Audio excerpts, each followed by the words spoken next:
You will know my next guest, of course, as a relationship expert on Married at First Sight. I'm a bit obsessed by this show. Behind the cameras, though, Mel Schilling has been undergoing treatment for colon cancer, having had a tumour removed in December. She's now gone public with that diagnosis. Of course, it's all about raising awareness while she continues chemotherapy. Mel, as we say, 6 months on, you look brilliant. How are you feeling? Thank you. And it's kind of weird to keep hearing that. Yeah. People say to me, you look so normal, you look so good. And of course, that's lovely to hear. But I think it's so important to show that, yes, I have days where, of course, I don't wake up like this. You don't wake up like this. We get hair and makeup done. Absolutely. But I also have the days where I have 4 out of 10 energy. You know, today I've probably got about a 6 and I'm feeling okay. That's a good way to think of it. Yeah, it's it that helps. thing that the Princess of Wales said. Catherine said, you know, she was out at the weekend, which was great that she was able to do that. But she said, I've got good days and bad days. That's right. And it's true, isn't it? And I love that she talked about patience. Yes. Patience with your body and self-compassion. Sure. Because in many ways, I feel like I'm not in my body at the moment. This is not the way my body usually feels. So I've got to be patient and I've got to be kind. No, exactly, to yourself. It's very interesting, though, because you do, obviously, an awful lot of travelling between Australia and here for both shows. Yes. But you thought it was just jet lag. You were exhausted, weren't you? I was. But you weren't sure, knew something was wrong, but weren't quite sure what it was all about. Yes, and I was feeling, again, not like I was in my own body. I was feeling so out of sorts, but I just thought, it's a jet lag. I had done 3 London-Sydney legs within a matter of months.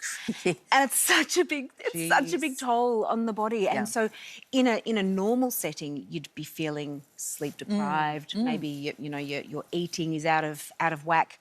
My whole digestive system just stopped. Right. And I got to the point where, you know, I hadn't been to the toilet for 3 weeks. Oh, for goodness sake. Barely noticed it. Jeez. I'd lost 8 kilos. Wow. Again, barely noticed it. I mean, I don't weigh myself. That's not something that I do. But looking back, I realised I was on set in Australia and they were having to, you know, put pins in the back of my dresses. And I thought, it's just the sizing difference. And you're so busy. Exactly. You know, you're so busy and we're all a bit guilty of that. Yeah. We really are. Diagnosed with constipation, it clearly wasn't that. Right. When did you know it was really bad? Was it on another flight? What happened? It was on the flight home here to the UK. Right. And I love food. Oh, I hear you. I love it. And I love nothing more than getting on a flight, business class flight, glass of champagne, scrambled eggs, smoked salmon, all my favourites. Yeah. That's one of my favourite things to do. But this time, I couldn't even have a cup of tea. I couldn't. Oh.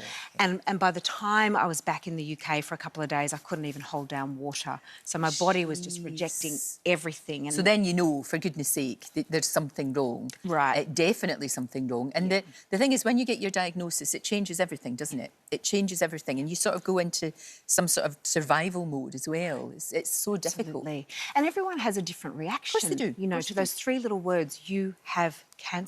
You know, my hubby Gareth and I were sitting there with the doctor and I, quite irrationally, just went straight into work mode and I got out my diary and I went, no, I can't have surgery then, I'm working.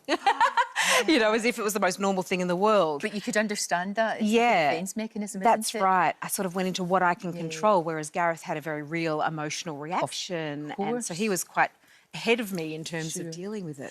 You're very, you really want everybody to be aware of symptoms. Yes. In a way that someone like Dame Deborah, I know it was bowel cancer, but the symptoms are very similar, aren't they? It's the same sort of symptoms. Yeah. And she was evangelical about it. She was. She really was. And that's good. That's what we want. That's what we need.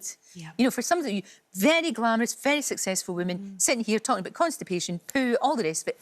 Brilliant. Talk about the poo. Take the sting out of it because, you know, it's the best thing you can do. Let's not be embarrassed. Let's be a little bit more Aussie about it, right? Let's not be British. like Let's be that. a bit Aussie and talk about our poo. Of course. Because if it changes, it's like a little test of how our internal health is going. You know, our poo, just like our hair and our nails and our skin, they're indicators of, you know, how well our health is going. So if we're too scared to look in the bowl, then, you know, it's a bit like being too scared to look in the mirror. Oh, that's a brilliant way to think of it. I've never thought about that before, but you're absolutely 100% right. So anybody sitting watching this who thinks, maybe there's something, it's great to go and get it checked out. Yes. Because it'll be reassurance if it's okay. Yes. And if you get this early, as you know, you can be all right? Because you're still undergoing treatment, aren't you? I am. I'm at round 6 of 8 rounds of chemo at the moment. That's hard, isn't it? It's It is hard. Even when you're very good and you put a brave face on it. And there you are, putting a brave face on it. Yeah, there you go. there know, I with thumbs was. up and all of that. But it is tough, and you do tough. have to sort of. You're right. Patience is an amazing thing. Yeah. I'm feeling pretty exhausted right now. I'm sure you are. But I'm also doing what I love to do. And for me, it's so important to be able to say to people, if you're noticing changes in, you know, the gut pain, particularly women, because we have so many, you know, generalised abdominal changes, don't we? And we just put it down to hormonal stuff. Yeah, we say it's hormones. Oh, it's, you know, it'll be something to do with periods. It'll be something like that. It'll be all of that sort of thing. I mean, you went back to work so quickly. I mean, I obviously watched I watched the show. I watched the Australian version of Married at First Sight, and I had no idea the agony you were in. You really were incredible.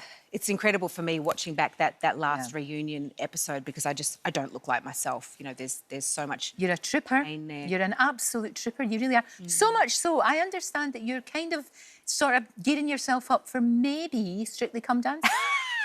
Would that be something that you would like to do? Is that a nasty little rumour you've heard, Lorraine? Because I could see you would be. Look there. Look, you and Johan. Oh, come on. That is a match made in heaven. Let's manifest this We right have now, Lorraine. to. Oh my gosh. And of all the folks you could dance with, he's an angel. I'm so ready for you, Johannes. You're waiting for him. You're waiting for him. I'm ready. Oh, That's it's perfect. great. That's my destiny. Exactly. Look, you take care of yourself. Thank you Look so after much. yourself, because I know how much you give to other people. Just, you know, take care of yourself. I hope that you. All the treatment continues to go well. Yeah. And I would just love to see you in Strictly in September. Just putting it out there, that's all. Just putting it out there. Let's do it. It's all good. Thank you so much. It's great to see you. Thank you. And remember, of course, you can find all the signs and symptoms of, as we talked about, colon cancer, bowel cancer on our website.